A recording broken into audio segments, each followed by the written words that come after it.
৭ই নভেম্বর জাতীয় বিপ্লব ও সংহতি দিবস উপলক্ষে নারায়ণগঞ্জ-৪ আসনে মনোনয়ন প্রত্যাশী সামিয়া ইসলাম নেভিনা আলীর টেক বক্তাবলী ও দিকরিচরবাসীকে নির্বাচনী সালাম জানিয়েছেন। সেই সাথে পথসভা ও গণসংযোগ করেন। এ সময় তার সাথে ছিলেন জিয়া পরিবারের সদস্য বাংলাদেশ মানবাধিকার কমিশন নারায়ণগঞ্জ জেলা শাখার সভাপতি খন্দকার মোহাম্মদ মাহমুদুল হাসান আরমান, আলীরটেক ইউনিয়ন বিএনপির সিনিয়র সহসভাপতি মোহাম্মদ মাহবুব আলম সহ স্থানীয় নেতৃবৃন্দ ও এলাকার গণ্যমান্য ব্যক্তিবর্গ। নেভিনা বলেন, সবাইকে আজকে আমি আমার নির্বাচনী সালাম জানিয়ে যাচ্ছি।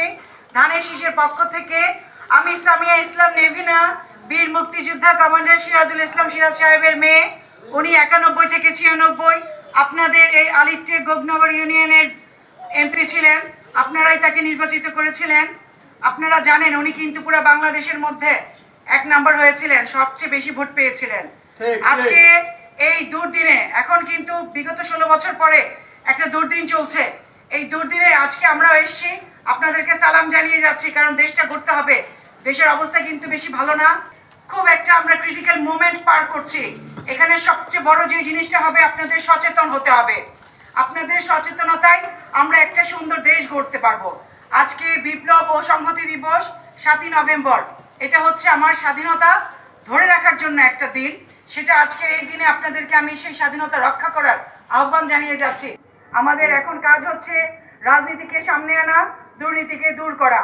রাজনীতিতে যে অপরাজনীতি চলে আসছে, রাজনীতির সামনে থেকে সে অপটা বাদ দিয়ে সুস্থ ধারা যোগ করা। এই জন্য আপনাদের দোয়া চাচ্ছি, আপনারা সবাই সচেতন থাকবেন, ধানের শীষে ভোট দিবেন। কারণ ধানের শীষ ছাড়া দেশের এবং দশের উন্নয়ন হয় না, সেটা বিগত 16 বছরে আপনারা দেখেছেন। এই জন্য আমরা ধানের শীষের পক্ষ থেকে আপনাদের সালাম জানিয়ে যাচ্ছি। আপনারা আমাদেরকে ধানের শীষে ভোট দিয়ে নির্বাচিত করবেন, দেশ সেবার সুযোগ করে দিবেন। আর বেশি কিছু বললাম না। আসসালামু আলাইকুম। শুভেচ্ছা স্বাগতম, শুভেচ্ছা স্বাগতম। নিবিনা ভাই এগিয়ে চলো, আমরা আছি তোমার সাথে, আমরা আছি তোমার সাথে। নিবিনা ভাই এগিয়ে চলো, নিবিনা ভয় নাই, রাজপথ ছাড়ি নাই, রাজপথ ছাড়ি নাই, নিবিনা ভয় নাই। Report Shahjahan Chowdhury, NAN TV, Narayanganj.